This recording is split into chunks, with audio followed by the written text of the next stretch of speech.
So where would you set a target for year end this year and 5 years out?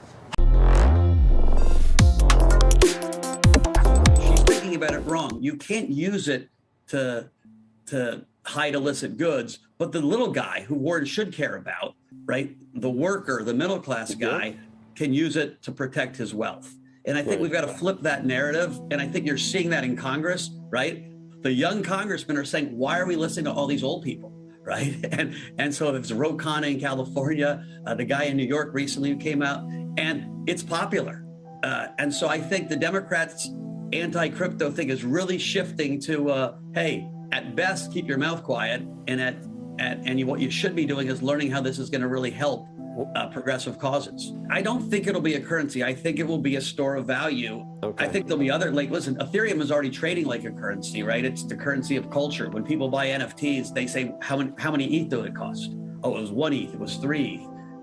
And so I think you're going to have this world where we have opt-in communities. Like, people are opting into the Bitcoin community. There are literally more people that own Bitcoin than live in Russia. It's the 8th largest country in the world by participants.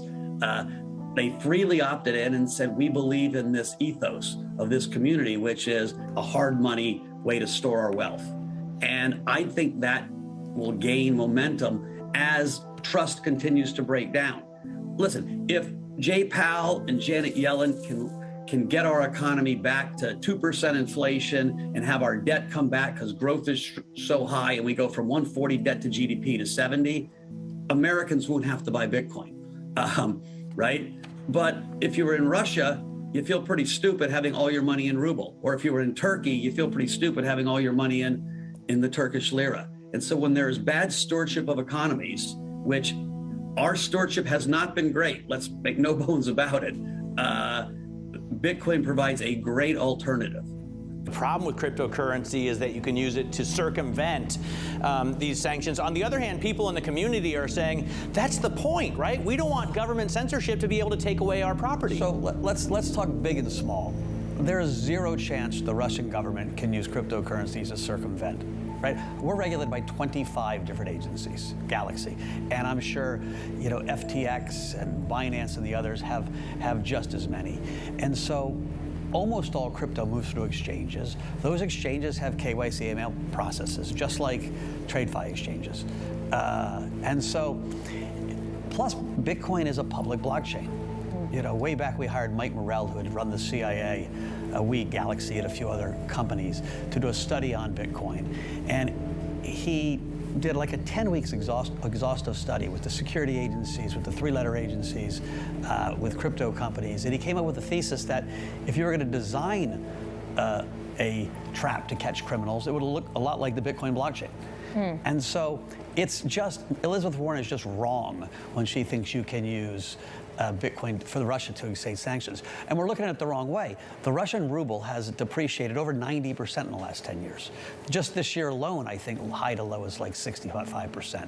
The Turkish lira did the same. Bitcoin is a lifeline to people in countries with really poor stewardship of their economy.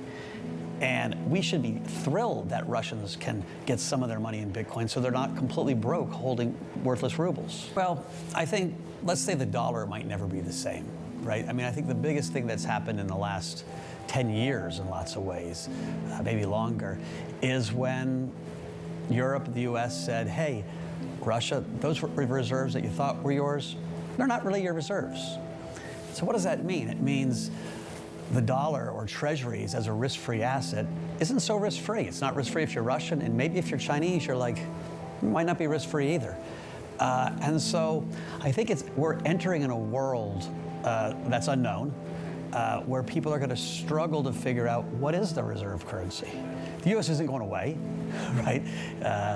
The dollar's not going away, but it's not going to be the sole place. And so I think you're going to see this hodgepodge of assets. Gold, certainly digital assets are going to be part of that bucket. The whole world's not going to flip to Bitcoin overnight. But you're going to see more and more people say, I want to have some of my money outside of the sovereign. A lot of the haters will bring up how positively Bitcoin is correlated with stocks as a way to say, hey, that's not a haven, that's not an inflation hedge. How do you answer to that? I think bald mics think alike to start with. Listen, Bitcoin went up a lot last year on this story of the Fed printing money forever. That's what pushed all risk assets up, right? We had this unbelievable amount of liquidity. And it came off because the Fed, Chairman Powell finally said, hey, I got to take this more seriously than I've been taking it, and I'm going to get hawkish. We're starting to see a little bit of a breakdown. I don't think Bitcoin can rally aggressively until we get a pause.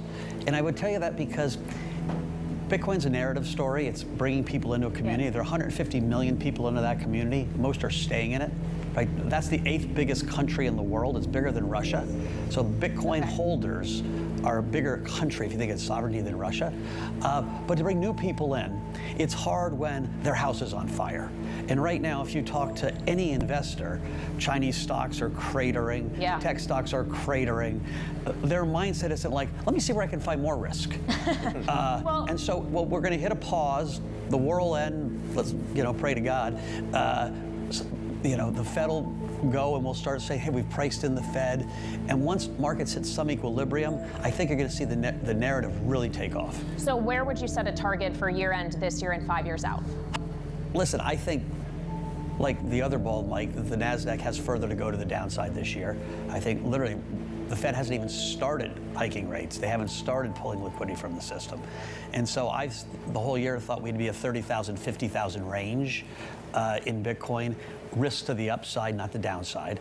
But I think, 5 years out, if Bitcoin's not at 500,000, I'm wrong on the adoption cycle, right? We see an adoption cycle that accelerates. Bitcoin grew so much faster last year, crypto grew, than the internet did at its best years in the 90s.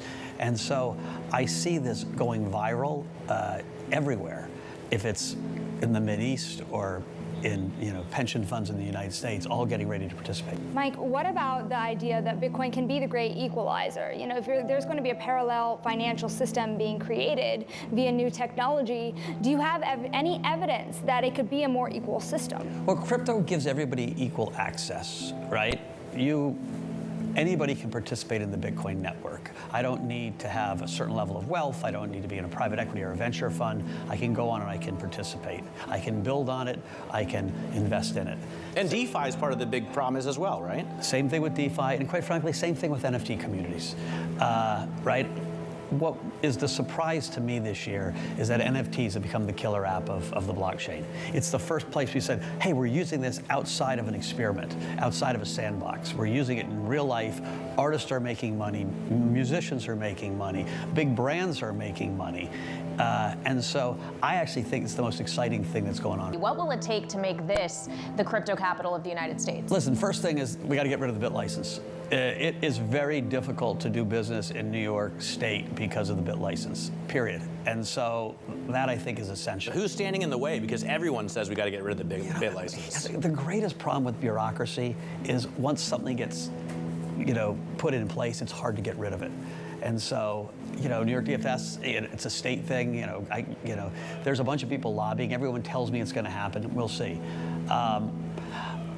40%, I think, of all money that went into the venture in this space went into New York City last year, right? Big institutions and small ones. New York is part of the heartbeat of crypto. Certainly Silicon Valley is. Miami is becoming part of that. It's more of a tax thing and a very crafty mayor.